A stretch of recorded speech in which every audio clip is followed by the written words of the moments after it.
Hello, ഇന്ന് നമുക്ക് അമ്മ ഉണ്ടാക്കുന്ന നെയ്പത്തിരിയുടെ റെസിപ്പി നോക്കാം. ഒരു മിക്സിയുടെ ജാറിലേക്ക് 1 ഗ്ലാസ് കുതിർത്ത് വെച്ച പച്ചരി, ഇതിപ്പോൾ രാത്രി മുഴുവൻ കുതിർത്ത് വെച്ചതാണ്. 1 മുറി തേങ്ങ, നല്ല പച്ച തേങ്ങയായിരിക്കണം, അപ്പോഴാണ് നല്ല ടേസ്റ്റ് ഉണ്ടാവുക. ചെറിയൊരു തേങ്ങയുടെ 1 മുറി, ആവശ്യത്തിനുള്ള ഉപ്പ്, ഇനി ഇത് അരക്കാൻ ആവശ്യമായിട്ടുള്ള വെള്ളം ഏകദേശം 1/2 ഗ്ലാസ്.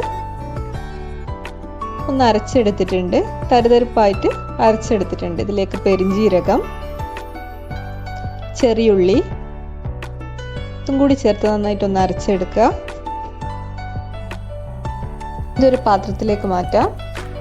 ഇതിപ്പോൾ നല്ല ലൂസായിട്ടാണ് ഇരിക്കുന്നത്. ഇതിനെ നല്ല കട്ടിയുള്ള മാവാക്കി മാറ്റണം. അതിനുവേണ്ടി പത്തിരിപ്പൊടിയാണ് ഇപ്പോൾ ചേർക്കുന്നത്. ഇത് പുഴുങ്ങലരി പൊടിച്ച പൊടിയാണിത്, വെറും പുഴുങ്ങലരിയാണിത്. ഇത് നന്നായിട്ടൊന്ന് കുഴച്ചെടുക്കാം. നല്ല കട്ടിയിലാണിത് വേണ്ടത്, പരത്തിയെടുക്കേണ്ടത് കൊണ്ട് തന്നെ കട്ടിയുള്ള മാവായിരിക്കണം. അപ്പോൾ ആദ്യം അരി അരക്കുമ്പോൾ നല്ല നൈസായിട്ട് അരഞ്ഞു പോയിട്ടുണ്ടെങ്കിൽ പുട്ടുപൊടി ചേർത്താൽ മതി. നമ്മളിപ്പോൾ പത്തിരിപ്പൊടിക്ക് പകരം പുട്ടുപൊടി ചേർത്താൽ മതി. ഈ ഒരു പരുവത്തിലാവണം. ഇനി ഇത് ചുട്ടെടുക്കാനുള്ള എണ്ണ ചൂടാക്കാൻ വേണ്ടി വെക്കാം. ഓരോന്നായി പരത്തിയെടുക്കുക. നല്ലോണം നേരിയതാവാൻ പാടില്ല, ഇതുപോലെയാണ് പരത്തിയെടുക്കേണ്ടത്.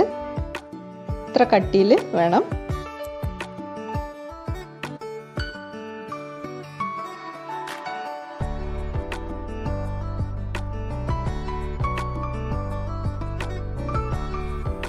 ഇതിപ്പോൾ പരത്തി റെഡിയായിട്ടുണ്ട്. ഇനി ഇത് നല്ല ചൂടായ എണ്ണയിലിട്ട് പൊരിച്ചെടുക്കാം.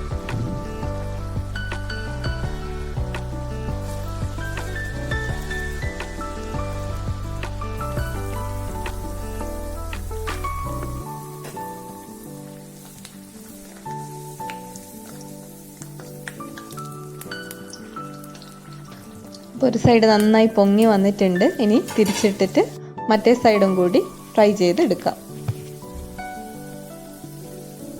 ഇതിപ്പോൾ റെഡി ആയിട്ടുണ്ട്. ഇനി നമുക്കിത് എണ്ണയിൽ നിന്ന് കോരി മാറ്റാം. ബാക്കിയുള്ളതും ഇതുപോലെ ഫ്രൈ ചെയ്തെടുക്കാം. എളുപ്പമാണ് ഉണ്ടാക്കാൻ വേണ്ടിയിട്ട്, പെട്ടെന്ന് തന്നെ റെഡിയായി കിട്ടും. ഇതിൻ്റെ കൂടെ നല്ല മസാലയുള്ള കറികളാണ് നല്ല ടേസ്റ്റ് ഉണ്ടാവുക. ചിക്കൻ കറിയോ മുട്ടക്കറിയോ മട്ടൻ കറിയോ എന്ത് കറിയാണെങ്കിലും നല്ല മസാലയുള്ള കറി നല്ല രസമായിരിക്കും. അപ്പോൾ നെയ്പത്തിരി ഉണ്ടാക്കിയിട്ട് എല്ലാവരും അഭിപ്രായം പറയുക. അടുത്തൊരു റെസിപ്പി ആയിട്ട് കാണുന്നവരേക്കും ബൈ.